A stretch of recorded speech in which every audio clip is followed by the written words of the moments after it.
joining us now, former Utah congressman and Fox News contributor. He's Jason Chaffetz. Jason, it's great to see you. Jason, you were there at the event when Charlie Kirk was assassinated. Your take on this being a business decision. Kimmel wanted to do that monologue even after Kimmel's own staffers were getting doxxed and feared for their safety. There is absolutely no evidence, no suggestion, no root in truth that the idea that there was some sort of quote-unquote MAGA supporter that fired the shot that assassinated Charlie Kirk. That is so abhorrent and is so wrong. Set that aside.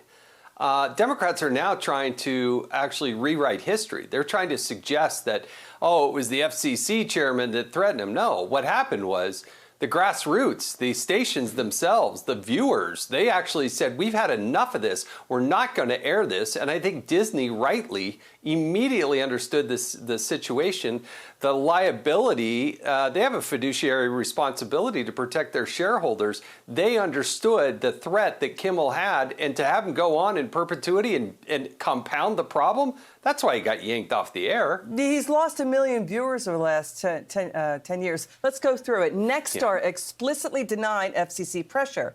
They said that was not a factor. Its senior executive team unilaterally made the decision to suspend Jimmy Kimmel. Sinclair also said it was not FCC pressure. In fact, they're saying they wanted even more action from both the FCC and ABC. They're demanding Kimmel take accountability, apologize to the Kirk family before he can even come back on air. So why are Democrats and the media trying to make Jimmy Kimmel out to be some kind of free speech martyr? They're more upset about him than Charlie's murder. You know, you're right. A broadcast TV license comes with an obligation to serve the public interest. How is that joke serving the public interest when it was a flat-out lie?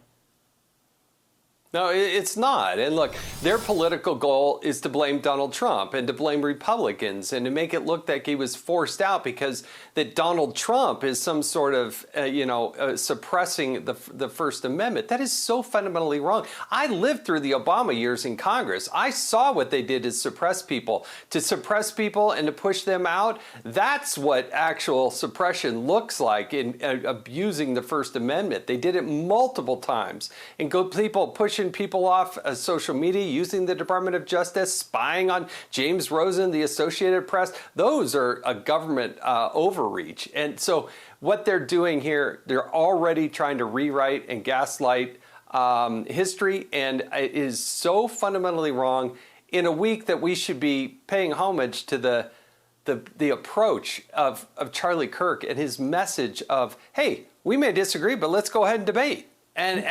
And this all gets washed away by these perverted Democrats who are just so hell-bent on politics as opposed to truth and justice. And destructive politics. I mean, by the way, Jimmy Kimmel, he's not getting censored. He can do a show from his kitchen or wherever.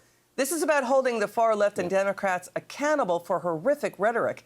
You know, we've shown on the show people disagreeing with what Charlie Kirk said, but that doesn't mitigate his horrific murder. Sure. I want you to watch an actor from the hit TV show The Office on this. Watch this. Agree with his ideas.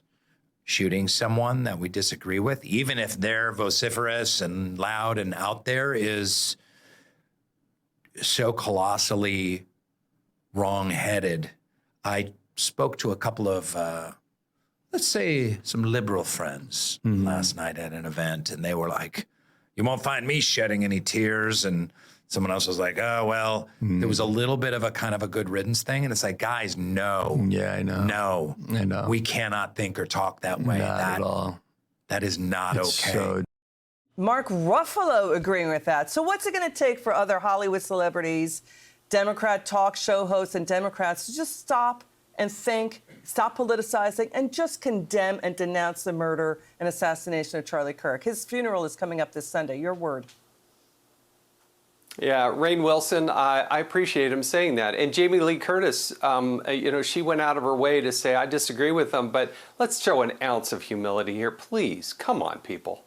Jason Chaffetz, you're wonderful. We know you're grieving inside, and we're sorry for Charlie Kirk's family, for you. Yeah. For everybody out there who's still in pain over the story. Thank you so much, Jason. It's good to see you. Now to this.